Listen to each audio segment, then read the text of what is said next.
Alexander the Great is probably the most legendary man in known history. He conquered Greece, Persia, Asia, and Egypt. He was king of Macedon, hegemon of the Hellenic League, pharaoh of Egypt, and countless other titles. But how did he achieve this?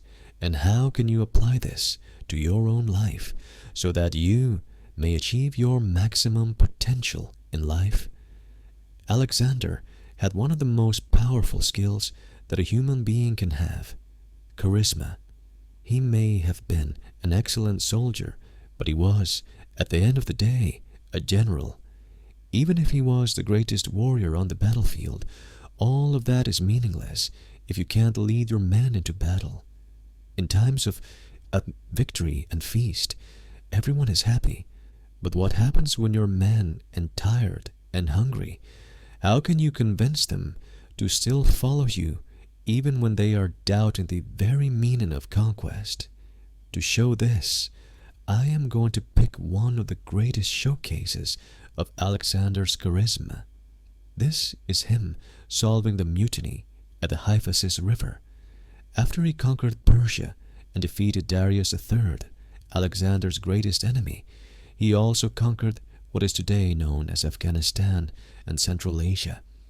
At this point, Alexander's men were already tired of his conquest, but they still followed him into conquering India, defeating several local kings and defeating King Porus at the famous Battle of the Hydaspes River, a battle involving war elephants, torrential rain, and Porus's disciplined forces. But after 8 years of continuous campaigning, covering 20,000 miles through deserts, mountains, and battles, his men were exhausted, suffering from injuries and diseases, and they heard terrifying rumors of the massive armies to the east, so they refused to go further. How did Alexander respond? At first he was furious. He gave speeches to rally them, reminding them of their glorious victories and promising rich rewards. But his soldiers stood firm. One of his senior officers, Conus, said the following: "They long to see their parents, their wives and children. To die here would leave no one to carry the memory of our deeds."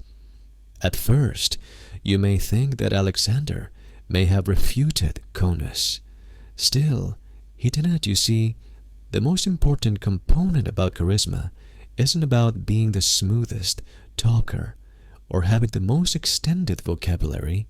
The most important component in charisma is empathy, the ability to put yourself in the other's shoes. If he had refuted Conus at this moment, Alexander probably would have suffered a mutiny by his own men, tainting his legacy forever. So Alexander did the wisest thing. He built 12 massive altars to the gods and returned to his home.